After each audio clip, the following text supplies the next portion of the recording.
എല്ലാ ഉദ്യോഗാർത്ഥികൾക്കും ടാലന്റിന്റെ ഡെയിലി കണ്ടവേഴ്സ് ക്ലാസ്സിലേക്ക് സ്വാഗതം. ഇന്ന് നമ്മൾ ചർച്ച ചെയ്യാൻ പോകുന്നത് 2026 ജൂൺ 28 തീയതിയിലെ പ്രധാന ആനുകാലിക വിഷയങ്ങളും അവയുടെ അനുബന്ധ വിവരങ്ങളുമാണ്. അപ്പോൾ നമുക്ക് ക്ലാസ്സിലേക്ക് കടക്കാം.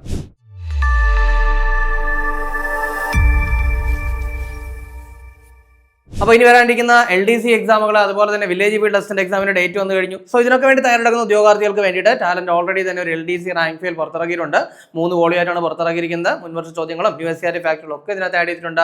നിങ്ങളുടെ വീടിനടുത്തുള്ള ബുക്ക് സ്റ്റോളുകൾ, ആമസോൺ, ഫ്ലിപ്കാർട്ട് എന്നീ പ്ലാറ്റ്ഫോമുകൾ, ടാലന്റിന്റെ വെബ്സൈറ്റായിട്ടുള്ള veranda.talentkerala.com ഇവയിലൊക്കെ തന്നെ ഈ ഒരു പുസ്തകം ലഭ്യമാണ്. ഇനി അതല്ലെങ്കിൽ 75 93 98 57 57 എന്ന് പറയുന്ന നമ്പറിൽ കോൺടാക്ട് ചെയ്താലും മതി. അപ്പോൾ പർച്ചേസ് ചെയ്യുക, പഠിക്കുക. അപ്പോൾ നമുക്ക് ഇന്നത്തെ പ്രധാനപ്പെട്ട പോയിന്റുകളിലേക്ക് കടക്കാം. നമ്മൾ ആദ്യം ചർച്ച ചെയ്യാൻ പോകുന്നത് ഒരു പ്രധാനപ്പെട്ട നിയമനവുമായിട്ട് ബന്ധപ്പെട്ട കാര്യമാണ്. അതായത് 2026 VSSCയുടെ ഡയറക്ടറായിട്ട് നിയമിതനായത് ആരാണ്? അപ്പോൾ 2026 തിരുവനന്തപുരത്ത് എന്താണ് വിക്രം സാരാഭായ് സ്പേസ് സെന്ററിന്റെ ഡയറക്ടറായിട്ട് നിയമിതനായത് ആരാണ്? അത് ഡോക്ടർ UP രാജീവ്. ആരാണ്? ഡോക്ടർ UP രാജീവ് ആണ് VSSCയുടെ ഡയറക്ടറായിട്ട് നിയമിതനായത് എന്നുള്ളൊരു കാര്യം ഓർക്കുക. കാരണം ഈ ISROയുമായിട്ട് ബന്ധപ്പെട്ട് നിൽക്കുന്ന സ്ഥാപനങ്ങളിലൊക്കെ തന്നെ പല സ്ഥാനങ്ങളിലും എന്ത് ചെയ്തിട്ടുണ്ട്, ഇത്തരത്തിലുള്ള അഴിച്ചുപണികളൊക്കെ നടന്നിട്ടുണ്ട്. ചിലരുടെ കാലാവധി കഴിഞ്ഞതിനെ തുടർന്ന് പുതിയ നിയമനങ്ങൾ വന്നിട്ടുണ്ട്. സോ അത്തരത്തിൽ പ്രധാനപ്പെട്ട നിയമനമാണ് VSSCയുടെ ഡയറക്ടറായിട്ട് ആര് നിയമിതനായി? UP രാജീവ് നിയമിതനായി. കഴിഞ്ഞില്ല കേട്ടോ. ഇനി വലിയമല LPSC കേട്ടോ, അതായത് ലിക്വിഡ് പ്രൊപ്പൽഷൻ സിസ്റ്റം സെന്റർ. അപ്പൊ അതിന്റെ ഡയറക്ടർ എന്ത് ചെയ്തിട്ടുണ്ട്? മാറിയിട്ടുണ്ട്. അത് ആരാണെന്ന് ചോദിച്ചു കഴിഞ്ഞാൽ N ജയൻ ആണെന്നുള്ള കാര്യം കൂടി എന്ത് ചെയ്യുക, ഒന്ന് ജസ്റ്റ് ഒന്ന് ഓർത്ത് വെച്ചേക്കാം. ഇനി അടുത്ത് നമുക്ക് നോക്കാനുള്ളത് ഒരു പദ്ധതിയുമായിട്ട് ബന്ധപ്പെട്ട കാര്യമാണ്. അതായത് ഓൾറെഡി നമ്മൾ ചർച്ച ചെയ്തിട്ടുള്ള ഒരു പദ്ധതിയാണ്. സോ ആ ഒരു പദ്ധതി 1 വർഷം പൂർത്തിയാവുകയാണ്. പദ്ധതിയുടെ പേരെന്ന് പറയുന്നത് സ്നേഹിത പോലീസ് എക്സ്റ്റൻഷൻ സെന്റർ. എന്താണ്? സ്നേഹിത പോലീസ് എക്സ്റ്റൻഷൻ സെന്റർ. ഇനി എന്താണ് ഈ ഒരു പദ്ധതി എന്ന് ചോദിച്ചു കഴിഞ്ഞാൽ, കേരളത്തിലെ പോലീസ് സ്റ്റേഷനുകളിൽ എത്തുന്ന സ്ത്രീകൾക്കും കുട്ടികൾക്കും മാനസിക പിന്തുണയും കൗൺസിലിംഗും ഉറപ്പാക്കുന്നതിനായിട്ട് കുടുംബശ്രീ മിഷന്റെ നേതൃത്വത്തിൽ ആരംഭിച്ച പദ്ധതി. എന്താണ് പറഞ്ഞത്? കുടുംബശ്രീ മിഷന്റെ നേതൃത്വത്തിൽ ആരംഭിച്ചൊരു പദ്ധതിയാണ് എന്തെന്ന് പറയുന്നത് സ്നേഹിത പോലീസ് എക്സ്റ്റൻഷൻ സെന്റർ എന്ന് പറയുന്നത്. അതായത് കേരളത്തിലെ പോലീസ് സ്റ്റേഷനുകളിൽ, ഇപ്പോൾ പോലീസ് സ്റ്റേഷൻ അല്ല, നമ്മുടെ SP ഓഫീസ് ആയിക്കോട്ടെ, DSP ഓഫീസ് ആയിക്കോട്ടെ, അല്ലെങ്കിൽ പോലീസ് സ്റ്റേഷനിലായിക്കോട്ടെ, അപ്പോൾ വിവിധ കേസുകളുമായിട്ട് ബന്ധപ്പെട്ട സ്ത്രീകളോ കുട്ടികളോ ഒക്കെ എത്താറുണ്ട്. സോ ആ ഒരു സിറ്റുവേഷനൊക്കെ ഒന്ന് മനസ്സിലാക്കിയിട്ട് അവർക്ക് ആവശ്യമായിട്ടുള്ള മാനസിക പിന്തുണയും കൗൺസിലിംഗും ഒക്കെ കൊടുക്കുക എന്ന ലക്ഷ്യത്തോടു കൂടിയാണ് ഈ പറയുന്ന സ്നേഹിത പോലീസ് എക്സ്റ്റൻഷൻ സെന്റർ എന്ത് ചെയ്തിട്ടുള്ളത്, ആരംഭിച്ചിട്ടുള്ളത്. ദെൻ പദ്ധതി 1 വർഷം പൂർത്തിയാവുമെന്ന് ഞാൻ പറഞ്ഞു. അപ്പോൾ ഇതിനിടയിൽ ഏറ്റവും കൂടുതൽ കേസുകൾ റിപ്പോർട്ട് തൃശ്ശൂർ ജില്ലയിലാണ്. അപ്പോൾ അതുകൂടെ ജസ്റ്റ് എന്ത് ചെയ്യുക, ഒന്ന് ഓർത്ത് വെച്ചേക്കുക. ഇനി അടുത്തത് ഒരു അംഗീകാരവുമായിട്ട്, ഒരു അവാർഡുമായിട്ട് ബന്ധപ്പെട്ട കാര്യമാണ്. അതായത് 2026 സ്പോർട്സ് ജേർണലിസ്റ്റ് ഫെഡറേഷൻ ഓഫ് ഇന്ത്യയുടെ SJFI, അതാണ് ഈ പറയുന്ന സ്പോർട്സ് ഫെഡറേഷൻ ഓഫ് ഇന്ത്യ എന്ന് പറയുന്നത് കേട്ടോ. അപ്പോൾ SJFIയുടെ എന്താണ് സ്വർണ്ണ മെഡൽ ലഭിച്ച വ്യക്തി. ഇപ്പോൾ 2026 സ്പോർട്സ് ജേർണലിസ്റ്റ് ഫെഡറേഷൻ ഓഫ് ഇന്ത്യയുടെ സ്വർണ്ണ മെഡൽ ലഭിച്ചത് ആർക്കാണ്? അത് വിശ്വനാഥൻ ആനന്ദിനാണ്. ദെൻ ഈ ഒരു അംഗീകാരം കിട്ടുന്ന 6ാമത്തെ വ്യക്തിയാണ്. ഇത്രയും ഒന്ന് കാര്യമായിട്ട് നോട്ട് ചെയ്യുക. ദെൻ വിശ്വനാഥൻ ആനന്ദിനെ അറിയാമല്ലോടാ, നിങ്ങൾക്ക് എല്ലാവർക്കും അറിയാവുന്ന പേര്. അതായത് നമ്മുടെ ഇന്ത്യയുടെ ആദ്യത്തെ ഗ്രാൻഡ് മാസ്റ്റർ വിശ്വനാഥൻ ആനന്ദാണ്, ലോക ചാമ്പ്യൻ ആണ്. ദെൻ അതുപോലെ തന്നെ ലോക ചെസ് ഫെഡറേഷന്റെ ഡെപ്യൂട്ടി പ്രസിഡന്റ് ആണ്. ഇനി അതുപോലെ തന്നെ ഖേൽരത്ന പുരസ്കാരം കിട്ടുന്ന ആദ്യത്തെ കായിക താരമാണ്. അപ്പോൾ ഇതൊക്കെ കൃത്യമായിട്ട് പഠിക്കണം. അപ്പോൾ ഖേൽരത്ന പുരസ്കാരം നേടിയ ആദ്യത്തെ വ്യക്തി എന്ന് പറയുന്നത് വിശ്വനാഥൻ ആനന്ദ്, ഇന്ത്യയുടെ ആദ്യത്തെ ഗ്രാൻഡ് മാസ്റ്റർ എന്ന് പറയുന്നത് വിശ്വനാഥൻ ആനന്ദ്. സോ ആ വിശ്വനാഥൻ ആനന്ദിന് 2026 സ്പോർട്സ് ജേർണലിസ്റ്റ് ഫെഡറേഷൻ ഓഫ് ഇന്ത്യയുടെ സ്വർണ്ണ മെഡൽ കിട്ടിയെന്നുള്ള കാര്യം പഠിക്കുക. ഇത് കിട്ടുന്ന 6ാമത്തെ വ്യക്തിയാണ്. ദെൻ ഈ ഒരു അവാർഡ്, ഈ ഒരു സ്വർണ്ണ മെഡൽ നൽകി തുടങ്ങിയത് 2019 എന്നുള്ളൊരു കാര്യം കൂടി എന്ത് ചെയ്യുക, ജസ്റ്റ് ഓർത്ത് വെച്ചേക്കുക കേട്ടോ. അപ്പോൾ അത് കൃത്യമായിട്ട് തന്നെ പഠിക്കുക. വിശ്വനാഥൻ ആനന്ദിന് ആരുടെയാണ്? സ്പോർട്സ് ജേർണലിസ്റ്റ് ഫെഡറേഷൻ ഓഫ് ഇന്ത്യയുടെ സ്വർണ്ണ മെഡൽ കിട്ടി. ഇനി അടുത്തത് ഒരു കോട്ടയുമായിട്ട് ബന്ധപ്പെട്ട കാര്യമാണ്. അതായത് ലോഹഗഡ് കോട്ട സ്ഥിതി ചെയ്യുന്ന സംസ്ഥാനം. അതായത് ലോഹഗഡ് കോട്ട ഏത് സംസ്ഥാനത്താണ് സ്ഥിതി ചെയ്യുന്നത്? അത് മഹാരാഷ്ട്രയിലാണെന്നുള്ള കാര്യം ഓർക്കുക കേട്ടോ. മഹാരാഷ്ട്രയിലാണ് ലോഹഗഡ് കോട്ട സ്ഥിതി ചെയ്യുന്നത്. ദെൻ ഇപ്പോൾ ഇത് പറയാനുള്ള കാര്യം എന്താണ്? ഒരുപക്ഷെ ചില സമയങ്ങളിൽ നമ്മൾ ചില കോട്ടകളോ അല്ലെങ്കിൽ ചില പ്രദേശങ്ങളോ ഒക്കെ പറയാറുള്ളത് അത് ഏതെങ്കിലും പൈതൃക പട്ടികയിലോ അങ്ങനെ എന്തെങ്കിലും ഉൾപ്പെടുന്ന സമയത്താണ്. പക്ഷെ ഇവിടെ നമ്മളിപ്പോൾ ഈ ലോഹഗഡ് കോട്ട ചർച്ച ചെയ്യുന്ന കാര്യം എന്ന് പറയുന്നത് റീസെന്റ് ആയിട്ട് നമ്മുടെ ഇന്ത്യയിൽ നടന്ന ഒരു പ്രധാനപ്പെട്ട ഒരു കൊലപാതക കേസ് ഉണ്ടായിരുന്നു. സോ അതുമായിട്ട് ബന്ധപ്പെട്ട ഒരുപാട് പത്രങ്ങളിൽ നിരന്തരം വന്നുകൊണ്ടിരുന്ന ഒരു പേരാണ് ഈ പറയുന്ന ലോഹഗഡ് കോട്ട എന്ന് പറയുന്നത്. അത് എവിടെയാണെന്ന് ചോദിച്ചു കഴിഞ്ഞാൽ മഹാരാഷ്ട്രയിലാണ് എന്നുള്ളൊരു കാര്യം വളരെ കൃത്യമായിട്ടൊന്ന് ഓർത്തു വെച്ചേക്കുക. ഇനി അതുപോലെ തന്നെ ഈ ഒരു കോട്ടയുടെ ഒരു പ്രധാനപ്പെട്ട സവിശേഷത എന്ന് പറയുന്നത് വിഞ്ചു കാട്ട എന്ന് പറയുന്ന അതിന്റെ ഒരു നീളമേറിയ ഭാഗമാണ്. അതായത് തേളിന്റെ വാലെന്നാണ് അതിന്റെ അർത്ഥം. ആ വാക്കിന്റെ അർത്ഥം വിഞ്ചു കാട്ട എന്ന് വെച്ചാൽ തേളിന്റെ വാലെന്നാണ് അർത്ഥം. സോ അങ്ങനെ നീളമുള്ള ഒരു ഭാഗം ഉണ്ട് ആ കോട്ടയ്ക്ക്. അതായത് ശത്രുക്കളെ നിരീക്ഷിക്കാനൊക്കെ വേണ്ടിയിട്ടാണ് അത്തരത്തിലൊരു ഭാഗം അവിടെ തയ്യാറാക്കിയിട്ടുള്ളത്. സോ അങ്ങനെയൊക്കെ പ്രശസ്തമായ ഒരു കോട്ടയാണ് ഈ പറയുന്ന ലോഹഗഡ് കോട്ട എന്ന് പറയുന്നത്. സോ റീസെന്റ് ആയിട്ടൊരു കൊലപാതക കേസുമായിട്ടൊക്കെ ബന്ധപ്പെട്ട് പത്രങ്ങളിൽ നിരന്തരം വന്നതുകൊണ്ട് നമ്മളൊന്ന് ചർച്ച ചെയ്തേ ഉള്ളൂ. ഇനി അടുത്തത് ഒരു പ്ലാറ്റ്ഫോമിനെ പറ്റിയാണ്, ഒരു പേയ്മെന്റ് പ്ലാറ്റ്ഫോമിനെ പറ്റിയാണ് നമ്മൾ ചർച്ച ചെയ്യാൻ പോകുന്നത്. അതായത് വിദേശത്ത് ലൈസൻസ് ലഭിക്കുന്ന ആദ്യത്തെ Indian cross border payment platform ഏതാണ്? അപ്പോൾ വിദേശ രാജ്യത്ത് എന്താണ് ലൈസൻസ് ലഭിക്കുന്ന ആദ്യത്തെ Indian cross border payment platform ഏതാണ്? സ്കൈഡോ. ഏതാണ്? സ്കൈഡോയാണ് എന്ന് കാര്യമായിട്ട് ഓർക്കുക. അപ്പൊ അങ്ങനെയാണെങ്കിൽ ഓട്ടോമാറ്റിക് ആയിട്ട് നമുക്കൊരു സംശയം ഉണ്ടാവും അല്ലെ, അതായത് ഏത് രാജ്യത്താണ് ഈ പറയുന്ന സ്കൈഡോയ്ക്ക് പേയ്മെന്റ് ലൈസൻസ് കിട്ടിയത്? അപ്പോൾ നമ്മൾ ആദ്യം പറഞ്ഞ കാര്യം എന്താ? വിദേശത്ത് ലൈസൻസ് ലഭിക്കുന്ന ആദ്യത്തെ Indian cross border payment platform ഏതാണ്? സ്കൈഡോ ആണെന്ന് പറഞ്ഞു. അങ്ങനെയാണെങ്കിൽ ഏത് രാജ്യത്താണ് എന്ത് ചെയ്തത് സ്കൈഡോയ്ക്ക് പേയ്മെന്റ് ലൈസൻസ് കിട്ടിയത്? അത് കാനഡയ്ക്കാണ് കേട്ടോ, കാനഡയിലാണ്. അപ്പോൾ കാനഡയിലാണ് ഈ ലൈസൻസ് കിട്ടിയെന്നുള്ള കാര്യം കൂടി എന്ത് ചെയ്യുക, ജസ്റ്റ് ഒന്ന് നോട്ട് ചെയ്ത് വെച്ചേക്കുക. കാര്യം ഇങ്ങനെയുള്ള കാര്യങ്ങളൊക്കെ വളരെ റെയർ ആയിട്ടുള്ള കാര്യങ്ങൾ പോലും എന്ത് ചെയ്യാറുണ്ട്, PSC ചോദിക്കാറുണ്ട്. ഇനി ഞാൻ നിങ്ങളെ പരിചയപ്പെടുന്നത് നമ്മുടെ ഏറ്റവും പുതിയൊരു റാങ്ക് ഫെയിൽ ആണ്. അതായത് ഒരുപാട് ഉദ്യോഗാർത്ഥികൾ നിരന്തരം കമന്റുകളിലൂടെയും അല്ലാതെയൊക്കെ വിളിച്ചുമൊക്കെ ചോദിച്ചുകൊണ്ടിരുന്ന കാര്യമാണ് junior lab assistant rank file ഇറക്കുന്നുണ്ടോ എന്ന്. ഇപ്പോൾ ഇതാ junior lab assistant rank file ഞങ്ങൾ പുറത്തിറക്കിയിരിക്കുകയാണ്. മുൻവർഷ ചോദ്യങ്ങളും സിലബസിനെയൊക്കെ അടിസ്ഥാനമാക്കി തന്നെയാണ് ഈ ഒരു റാങ്ക് ഫെയിൽ തയ്യാറാക്കിയിട്ടുള്ളത്. ഒറ്റ വോളിയോ ആണ്. ദെൻ നിങ്ങളുടെ പിന്നടുത്തുള്ള ബുക്ക് സ്റ്റോളുകളിലും ആമസോൺ, ഫ്ലിപ്കാർട്ട് എന്നീ പ്ലാറ്റ്ഫോമുകളിലും ടാലന്റിന്റെ വെബ്സൈറ്റ് ആയിട്ടുള്ള veranda.talentkerala.com ഈ റാങ്ക് ഫെയിൽ ലഭ്യമാണ്. ഇനി അതല്ലെങ്കിൽ 85 90 57 10 എന്ന് പറയുന്ന നമ്പറിലോ 85 90 57 57 12 എന്ന് പറയുന്ന നമ്പറിലോ നിങ്ങളൊന്ന് കോൺടാക്ട് ചെയ്യുക. നിങ്ങൾക്ക് പർച്ചേസ് ചെയ്യുക, പഠിക്കുക. ഇനി അടുത്തത് നമ്മുടെ വളരെ പ്രധാനപ്പെട്ട നമ്മുടെ റെയിൽവേയുമായിട്ട് ബന്ധപ്പെട്ടൊരു കാര്യമാണ്. അതായത് ഇന്ത്യ തദ്ദേശീയമായിട്ട് വികസിപ്പിച്ച ആദ്യത്തെ ഹൈഡ്രജൻ ട്രെയിൻ ഏതാണ്? അപ്പോൾ ഇന്ത്യ തദ്ദേശീയമായിട്ട് വികസിപ്പിച്ച ആദ്യത്തെ ഹൈഡ്രജൻ ട്രെയിൻ ഏതാണ്? നമ്മൾ ഓൾറെഡി തന്നെ പറഞ്ഞിട്ടുണ്ടായിരുന്നു, നമ്മുടെ ഹരിയാനയിലാണ് ഇന്ത്യയിലെ ആദ്യത്തെ ഹൈഡ്രജൻ ട്രെയിൻ ഓടാൻ പോകുന്നത് പറഞ്ഞു. അപ്പോൾ അത്തരത്തിൽ നമ്മുടെ ഹരിയാനയിലെ ജിന്ദിനും അതുപോലെ തന്നെ സോനിപത്തിനും ഇടയിലായിട്ട് എന്ത് ചെയ്തിട്ടുണ്ടായിരുന്നു, ഈ ഒരു ഹൈഡ്രജൻ ട്രെയിനിന്റെ പരീക്ഷണം പരീക്ഷണോട്ടം നടത്തുകയുണ്ടായി. അപ്പോൾ പരീക്ഷണ ഓട്ടം നടത്തിയതിന്റെ ബേസിസിൽ കുറച്ച് കാര്യങ്ങൾ പറയുന്നു വെച്ച് കഴിഞ്ഞാൽ, ഒന്ന് അതിന്റെ സ്പീഡ് എന്ന് പറയുന്നത് 120 കിലോമീറ്റർ സ്പീഡിലാണ് ഓടുന്നതെന്ന് പറഞ്ഞു. ദെൻ ഒറ്റ ചാർജിൽ തന്നെ 1000 കിലോമീറ്റർ വരെ എന്ത് ചെയ്യാൻ പറ്റും, സഞ്ചരിക്കാൻ പറ്റും. ദെൻ നമ്മളിവിടെ പറഞ്ഞു ആ ട്രെയിനിന്റെ പേര്. ഇപ്പോൾ നിലവിൽ നമുക്ക് കിട്ടിയിട്ടുള്ള ഡേറ്റാസ് വെച്ച് ഈ ഒരു ട്രെയിനിന്റെ പേര് നമോ ഗ്രീൻ റെയിൽ എന്നാണ്. അതാണ് നമോ ഗ്രീൻ റെയിൽ. മേ ബി എന്തെങ്കിലും പേര് അപ്ഡേഷൻ വരുമ്പോൾ നമ്മൾ എന്ത് ചെയ്യും, അത് ചർച്ച ചെയ്യും കേട്ടോ.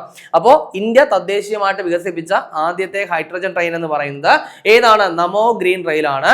അത് ഹരിയാനയിലെ ജിന്ദിനും സോനിപത്തിനും ഇടയിലായിട്ട് പരീക്ഷണോട്ടം നടത്തി. 120 കിലോമീറ്റർ വരെ സ്പീഡ് പറയുന്നുണ്ട്. ഒറ്റ ചാർജിൽ 1000 കിലോമീറ്റർ വരെ പറയുന്നുണ്ട്. സോ അത് ബാക്കി കാര്യങ്ങളൊക്കെ എന്ത് ചെയ്യുന്നു, അത് പ്രവർത്തനക്ഷമമാകുന്ന സമയത്ത് നമ്മൾ എന്ത് ചെയ്യും, ഡീറ്റെയിൽ ആയിട്ട് ചർച്ച ചെയ്യും. ഇനി അടുത്ത് നമുക്ക് നോക്കാനുള്ളത് ഒരു പ്രധാനപ്പെട്ട ഒരു കാര്യമാണ്. ജസ്റ്റ് ഒരു സ്റ്റേറ്റ്മെന്റ് ആയിട്ട് നമ്മളൊന്ന് പറഞ്ഞു വയ്ക്കുന്നേ ഉള്ളൂ.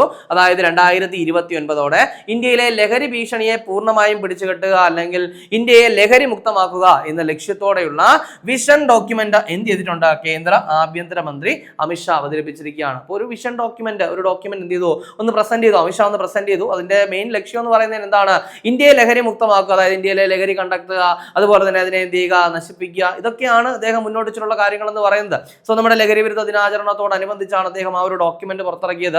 പക്ഷേ ഇവിടെ ഞാൻ പറഞ്ഞു, ഒരു സ്റ്റേറ്റ്മെന്റ് ആയിട്ട് നമ്മൾ പറഞ്ഞു വെക്കുവാണ്. പക്ഷെ ആ സ്റ്റേറ്റ്മെന്റിലെ ഒരു വർഷം നിങ്ങളൊന്ന് നോട്ട് ചെയ്ത് വെക്കുക. കാര്യം ഇപ്പോൾ നമ്മൾ കാണുന്ന ഒരു പരീക്ഷകളിലൊക്കെ തന്നെ ഈ ഒരു ടൈപ്പ് ക്വസ്റ്റ്യൻ വരുന്നുണ്ട്. അതായത് ഏത് വർഷത്തോടെയാണ് ഇന്ത്യയെ കാർബൺ മുക്തമാക്കുക, ഇന്ത്യയെ ലഹരി മുക്തമാക്കുക, ഇങ്ങനെ ഒരു പാറ്റേൺ ഏത് വർഷത്തോടെ. കാര്യം എന്തെങ്കിലും ഒരു കാര്യം എവിടെയെങ്കിലും ഒന്ന് പ്രഖ്യാപിച്ചിട്ടുണ്ട് എങ്കിൽ ഈ വർഷത്തോടെ ഞങ്ങൾ എന്തെങ്കിലും ചെയ്യും എന്ന് പറഞ്ഞിട്ടുണ്ടെങ്കിൽ ആ ഒരു ടൈപ്പിലൊരു ക്വസ്റ്റ്യൻ വരുന്നുണ്ട്. സോ അതുകൊണ്ട് മേ ബി പരീക്ഷയ്ക്ക് ചോദിക്കാനുള്ള നല്ലൊരു ചോദ്യമാണ്, ഏത് വർഷത്തോടെയാണ് ഇന്ത്യയെ ലഹരി മുക്തമാക്കാൻ ഉദ്ദേശിക്കുന്നത് എന്ന് ചോദിച്ചു കഴിഞ്ഞാൽ 2029. സോ ഇപ്പൊ വന്ന റിപ്പോർട്ട് പ്രകാരമാണ്. ഇത് പോസിബിൾ ആവുകയോ ഇല്ല എന്നുള്ളത് പിന്നീടത്തെ കാര്യമാണ്. പോസിബിൾ ആവുമ്പോൾ നമ്മൾ എന്ത് ചെയ്യും, അതൊന്നുകൂടെ ചർച്ച ചെയ്യും. ഇപ്പോൾ ഓർത്ത് വയ്ക്കുക, 2029 ഇന്ത്യയെ ലഹരി മുക്തമാക്കുക എന്ന ലക്ഷ്യത്തോടു കൂടി ആരാണ്, കേന്ദ്ര ആഭ്യന്തരമന്ത്രി, അതാരാണ്, അമിത്ഷാ. അദ്ദേഹം എന്ത് ചെയ്തു, ഒരു വിഷൻ ഡോക്യുമെന്റ് അവതരിപ്പിച്ചു. അപ്പൊ അത് ജസ്റ്റ് ഒന്ന് ഓർത്ത് വെച്ചേക്കുക.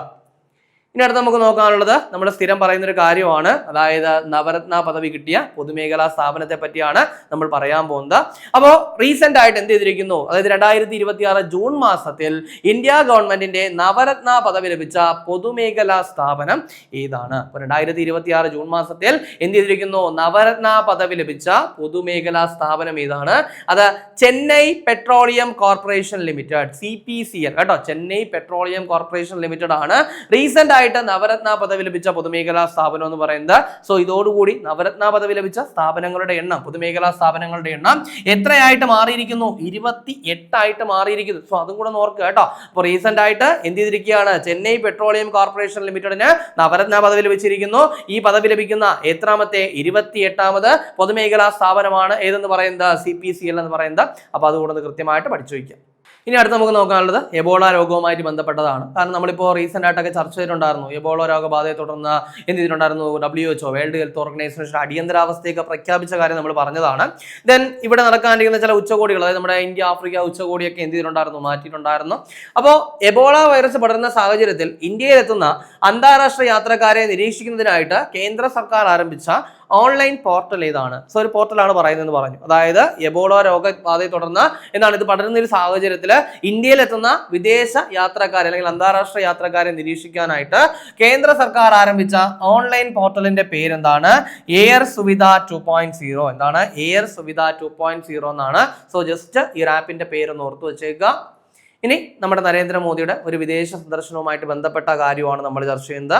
അതായത് സീഷെൽസിന്റെ ഗോൾഡൻ ജൂബിലി ആഘോഷങ്ങളിൽ മുഖ്യാതിഥിയായിട്ട് പങ്കെടുക്കുന്നത് ആരാണ്? അപ്പോൾ സീഷെൽസ് എന്ന് പറയുന്ന രാജ്യത്തിന്റെ എന്താണ് ഗോൾഡൻ ജൂബിലി ആഘോഷങ്ങളിൽ മുഖ്യാതിഥിയായിട്ട് പങ്കെടുക്കുന്നത് ആരാണ്? നരേന്ദ്രമോദിയാണ്.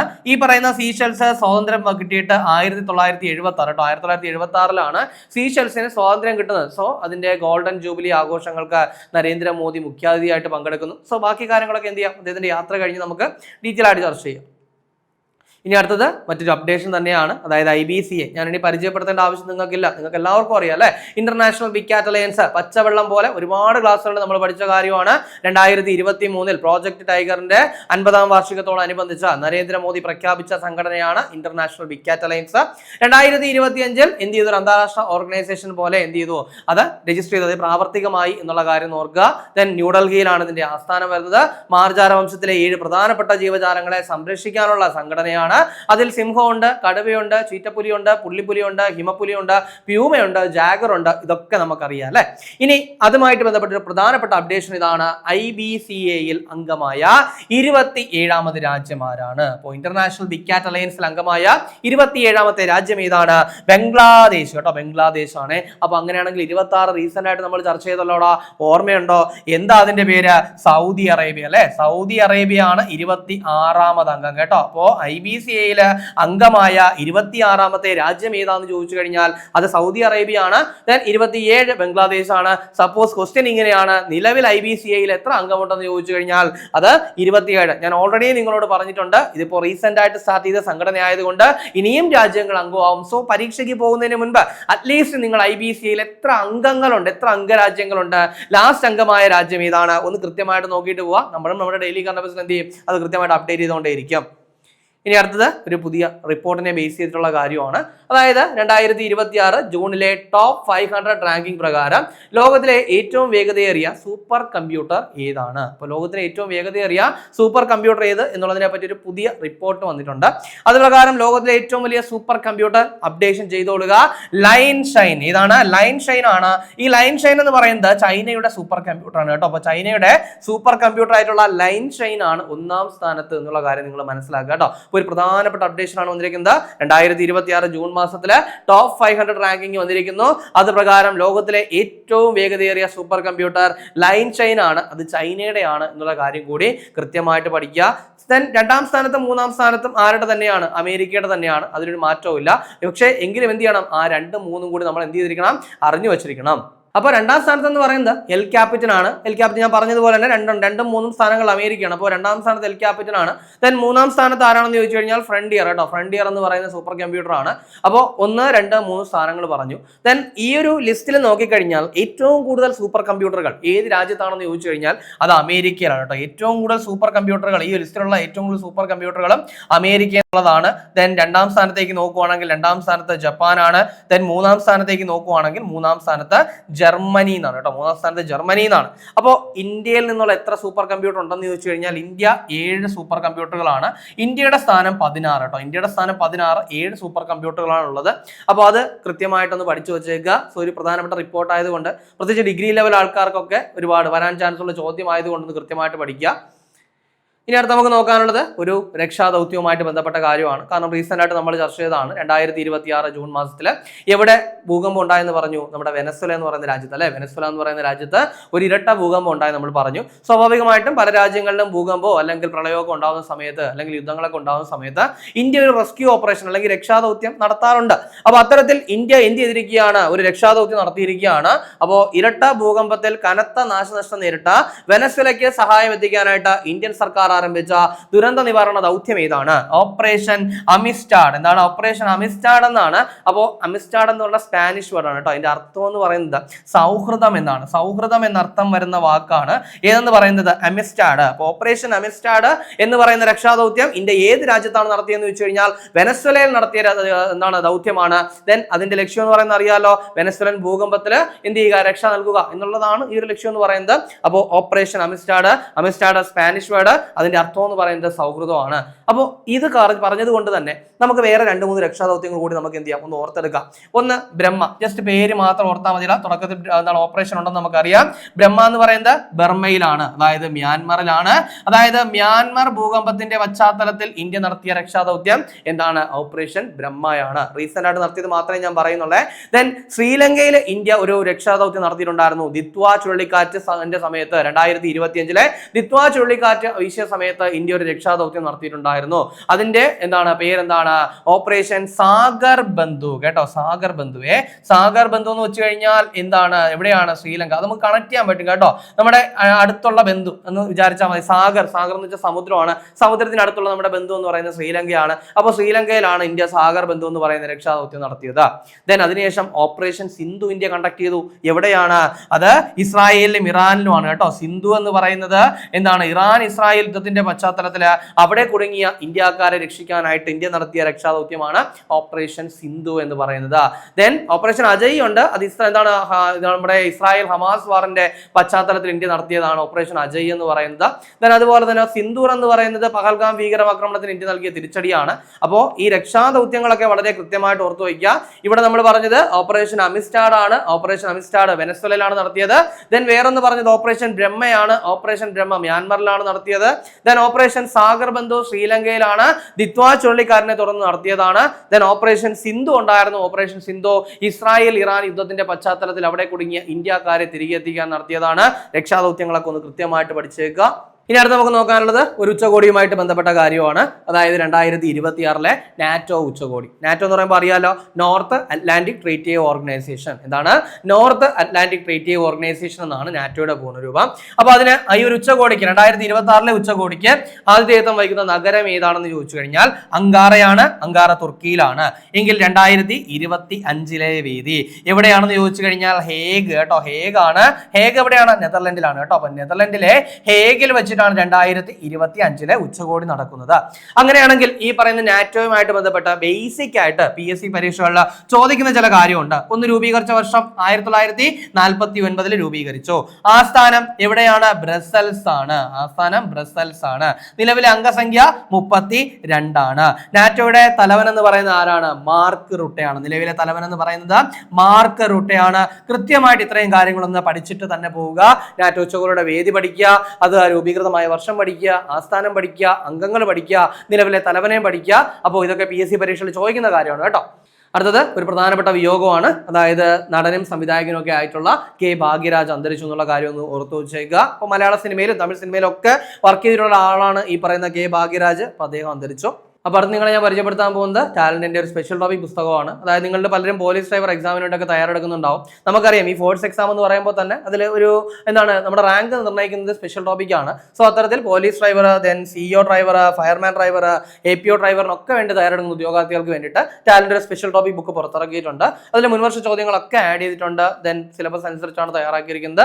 നിങ്ങളുടെ വീടിനടുത്തുള്ള ബുക്ക് സ്റ്റോളുകളിൽ, ആമസോൺ, ഫ്ലിപ്കാർട്ട് എന്നീ പ്ലാറ്റ്ഫോമുകളിൽ, ടാലന്റിന്റെ വെബ്സൈറ്റ് ആയിട്ടുള്ള veranda.talentgala.com ഈ ബുക്ക് ലഭ്യമാണ്.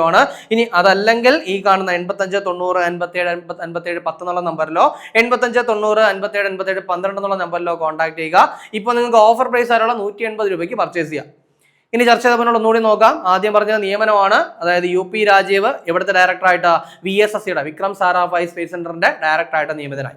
അതിനുശേഷം പറഞ്ഞതൊരു പദ്ധതിയാണ്, ഒരു വർഷം പൂർത്തിയായ പദ്ധതിയാണ്. അതായത് സ്നേഹിത പോലീസ് എക്സ്റ്റൻഷൻ സെന്റർ എന്ന് പറയുന്ന പദ്ധതി ആരുടെ നേതൃത്വത്തിലാണ് ആരംഭിച്ചത്? കുടുംബശ്രീ മിഷന്റെ നേതൃത്വത്തിൽ ആരംഭിച്ച പദ്ധതി. അത് ഓർത്തു വയ്ക്കണേ. ദെൻ എന്തിനു വേണ്ടിയിട്ടാ? കേരളത്തിലെ പോലീസ് സ്റ്റേഷനുകളിൽ എത്തുന്ന, പോലീസ് സ്റ്റേഷൻ മാത്രമല്ല നമ്മുടെ DSP ഓഫീസിലൊക്കെ എത്തുന്ന ആൾക്കാർക്ക്, അല്ലെങ്കിൽ SP ഓഫീസിലൊക്കെ എത്തുന്ന സ്ത്രീകൾക്കും കുട്ടികൾക്കും ഒക്കെ മാനസിക പിന്തുണയും കൗൺസിലിംഗും ഒക്കെ ഉറപ്പാക്കാനുള്ള ഒരു പദ്ധതിയാണ്. അപ്പോൾ അത് ഒരു വർഷം കംപ്ലീറ്റ് ചെയ്യുകയാണ്. അതിനുശേഷം വിശ്വനാഥൻ ആനന്ദിന് കിട്ടിയ ഒരു അംഗീകാരം പറഞ്ഞു. അതായത് സ്പോർട്സ് ജേർണലിസ്റ്റ് ഫെഡറേഷൻ ഓഫ് ഇന്ത്യയുടെ സ്വർണ്ണ മെഡൽ എന്ത് ചെയ്തിരിക്കുന്നു? വിശ്വനാഥൻ ആനന്ദിന് ലഭിച്ചിരിക്കുന്നു. ഈ അംഗീകാരം കിട്ടുന്ന 6ാമത്തെ വ്യക്തി. അതിനുശേഷം മഹാരാഷ്ട്രയിൽ ഒരു കോട്ടയെ പറ്റി പറഞ്ഞു. അതായത് ലോഗഡ് കോട്ട, അത് മഹാരാഷ്ട്രയിലാണെന്ന് പറഞ്ഞു. റീസെന്റ് ആയിട്ടൊരു കേസുമായിട്ട് ബന്ധപ്പെട്ടൊക്കെ പത്രങ്ങളിൽ നിരന്തരം കാണുന്ന ഒരു പേരായിരുന്നു അത്. അതുകൊണ്ട് നമ്മൾ ചർച്ച ചെയ്തു. അതിനുശേഷം പറഞ്ഞ പോയിന്റ് സ്കൈഡോ എന്ന് പറയുന്ന ഒരു പേയ്മെന്റ് പ്ലാറ്റ്ഫോമിനെ പറ്റിയാണ്. എന്തുകൊണ്ടാണ് പറഞ്ഞത്? അതായത് വിദേശത്ത് ലൈസൻസ് ലഭിക്കുന്ന ആദ്യത്തെ Indian cross border payment platform ആണ് ഏതെന്ന് പറയുന്നത്? സ്കൈഡോ എന്ന് പറയുന്നത്. ദെൻ ഏത് രാജ്യത്തെ ലൈസൻസ് കിട്ടിയത്? കാനഡയിലാണ്. ആ ഒരു കാര്യം എന്തായാലും മറന്നു പോകാതെ ഒന്ന് ഓർത്തിരിക്കുക. ഇനി അതിനുശേഷം പറഞ്ഞത് നമോ ഗ്രീൻ റെയിലിനെ പറ്റിയാണ്. അതായത് ഇന്ത്യ തദ്ദേശീയമായിട്ട് വികസിപ്പിച്ച ആദ്യത്തെ ഹൈഡ്രജൻ ട്രെയിൻ ആണ് ഇതെന്ന് പറയുന്നത് നമോ ഗ്രീൻ റെയിൽ എന്ന് പറയുന്നത്. ദെൻ ഇത് ഹരിയാനയിൽ എന്ത് ചെയ്തു? പരീക്ഷണ ഓട്ടം നടത്തിയെന്ന് പറഞ്ഞു. ഇതിന്റെ ബാക്കി കാര്യങ്ങൾ ഇത് നിലവിൽ വരുമ്പോൾ നമുക്ക് എന്ത് ചെയ്യാം? ചർച്ച ചെയ്യാം. അതിനുശേഷം പറഞ്ഞത് ഒരു വിഷൻ ഡോക്യുമെന്റ് നമ്മുടെ കേന്ദ്ര ആഭ്യന്തരമന്ത്രി എന്ത് ചെയ്തിട്ടുണ്ട്? അവതരിപ്പിച്ചു. സോ അതിനെപ്പറ്റി ജസ്റ്റ് ഒന്ന് നമ്മൾ മെൻഷൻ ചെയ്തെന്ന് മാത്രം. അതായത് 2029 എന്ത് ചെയ്യുക? ഇന്ത്യയെ ലഹരി മുക്തമാക്കുക. ഈ ലക്ഷ്യത്തോടു കൂടിയാണ് ഈ ഒരു വിഷൻ ഡോക്യുമെന്റ് അവതരിപ്പിച്ചിരിക്കുന്നത്. മേ ബി ഒരു ചോദ്യം എന്ത് ചെയ്യുക? ഒന്ന് കടുപ്പിക്കാൻ വേണ്ടി ചോദിക്കുന്നെങ്കിൽ, ഈ ഒരു വർഷം ചോദിക്കാൻ വേണ്ടി ചോദിക്കുന്നെങ്കിൽ എന്ന് വിചാരിച്ചുകൊണ്ട് പറഞ്ഞു എന്നേ ഉള്ളൂ. 2029 നോട്ട് ചെയ്യുക. അതിനുശേഷം പറഞ്ഞത് പുതുതായിട്ട് ഇന്ത്യയിലെ ഒരു പൊതുമേഖലാ സ്ഥാപനത്തിന് എന്ത് പദവി കിട്ടി? നവരത്ന പദവി കിട്ടി. ഏതിനാണ് കിട്ടിയത്? ചെന്നൈ പെട്രോളിയം കോർപ്പറേഷൻ ലിമിറ്റഡിനാണ് നവരത്ന പദവി കിട്ടുന്ന 28ാമത് പൊതുമേഖലാ സ്ഥാപനം. അതിനുശേഷം ഒരു പോർട്ടലാണ് പറഞ്ഞ. എന്താ പോർട്ടലിന്റെ പേര്? എയർ സുവിധ 2.0 എന്ന് പറയുന്ന പോർട്ടൽ. എന്തിനു വേണ്ടിയിട്ടാണ്? നമുക്കറിയാം ഇപ്പോൾ എബോള വൈറസ് ലോകം മൊത്തം വ്യാപിക്കുകയാണ്. ആ ഒരു സാഹചര്യത്തിൽ ഇന്ത്യയിൽ എത്തുന്ന അന്താരാഷ്ട്ര യാത്രക്കാരെ നിരീക്ഷിക്കുന്നതിനായിട്ടുള്ള പോർട്ടലാണ് എന്തെന്ന് പറയുന്നത്? എയർ സുവിധ 2.0. അപ്പോൾ പോർട്ടൽ പഠിക്കണം. അതിനുശേഷം നമ്മൾ പറഞ്ഞ പോയിന്റ് എന്താ? നമ്മുടെ നരേന്ദ്രമോദി ഒരു രാജ്യത്തിന്റെ ഒരു പ്രധാന ചടങ്ങിൽ പങ്കെടുക്കുന്ന കാര്യം പറഞ്ഞു അല്ലെ. അതായത് ആ രാജ്യത്തിന്റെ ഗോൾഡൻ ജൂബിലി ആഘോഷങ്ങളിൽ മുഖ്യാതിഥിയായിട്ട് പങ്കെടുക്കുന്നു. ഏതാണ് രാജ്യം? സീഷെൽസ് ആണ്. ബാക്കി കാര്യങ്ങളൊക്കെ അദ്ദേഹം വന്നിട്ട് നമുക്ക് ചർച്ച ചെയ്യാം. മേ ബി അവിടെ നിന്ന് എന്തെങ്കിലും ഒരു ബഹുമതി കിട്ടാനോ അല്ലെങ്കിൽ എന്തെങ്കിലും കരാറുകളൊക്കെ ഒപ്പിടാനോ ഒക്കെ ചാൻസ് ഉണ്ട്. അപ്പോൾ നമ്മളത് ഡീറ്റെയിൽ ആയിട്ട് തന്നെ ചർച്ച ചെയ്യും. അതിനുശേഷം IBCA ഇന്റർനാഷണൽ ബിഗ് കാറ്റ് അലയൻസ് നമ്മൾ ഇതിനു മുൻപുള്ള ക്ലാസ്സിൽ പറഞ്ഞതേ ഉള്ളൂ. 26ാമത്തെ അംഗമായിട്ട് സൗദി അറേബ്യ വന്നു. ഇപ്പൊ 27ാമത്തെ അംഗമായിട്ട് ആര് വന്നു? ബംഗ്ലാദേശ് വന്നു. അതിനുശേഷം ഒരു പ്രധാനപ്പെട്ട അപ്ഡേഷൻ വീണ്ടും പറഞ്ഞു. എന്താണ് പറഞ്ഞത്? 2026 ജൂണിലെ റിപ്പോർട്ടുകൾ പ്രകാരം ലോകത്തിലെ ഏറ്റവും വേഗതയേറിയ സൂപ്പർ കമ്പ്യൂട്ടർ ഏതാണ്? ലൈൻ ഷൈൻ ആണ്. ഏത് രാജ്യത്തിന്റെയാണ്? ചൈനയുടെയാണ്. അതിനുശേഷം പറഞ്ഞത് ഓപ്പറേഷൻ അമിസ്റ്റാഡ് ആണ്. ഇനി വരുന്ന പരീക്ഷയിൽ നിങ്ങൾ നോട്ട് ചെയ്ത് വെക്കേണ്ട point operation Amistad. Operation Amistad എന്ന് പറയുന്ന വാക്ക് സ്പാനിഷ് വേർഡ് ആണ്. അതിന്റെ മീനിങ് സൗഹൃദം എന്നാണ്. അതായത് വെനസ്വേലയിൽ നടന്ന ഇരട്ട ഭൂകമ്പത്തെ തുടർന്ന് ഇന്ത്യ നടത്തിയ രക്ഷാദൗത്യമാണ് ഓപ്പറേഷൻ അമിസ്റ്റാഡ് എന്ന് പറയുന്നത്. അതിനുശേഷം നാറ്റോ ഉച്ചകോടിയുടെ വേദി പറഞ്ഞു അങ്കാറയിലാണ്. അതിനുശേഷം 2026 ജൂണിൽ അന്തരിച്ച പ്രശസ്ത തമിഴ് ചലച്ചിത്ര നടനും സംവിധായകനുമായ വ്യക്തി ആരാണ്? ഭാഗ്യരാജാണ്. അപ്പൊ അതുകൂടെ ഓർക്കുക. ഇനി കഴിഞ്ഞ ക്ലാസ്സുമായി ബന്ധപ്പെട്ട 2 ചോദ്യങ്ങൾ നൽകുകയാണ്. അതിന്റെ ഉത്തരം കൂടി കമന്റ് ചെയ്യുക. ആദ്യത്തെ ചോദ്യം, ദി സെക്കൻഡ് ഓർബിറ്റ് എന്ന് പറയുന്ന ബുക്ക് എഴുതിയത് ആരാണ്? അപ്പോൾ സിരിഷ ബംഗ്ല, ശുഭാൻശു ശുക്ല, ഗോപിചന്ദ് തോട്ടക്കുര, ആദിത്യ പാണ്ഡ്യ. ഇതിന്റെ ശരി ഉത്തരം കമന്റ് ചെയ്യുക.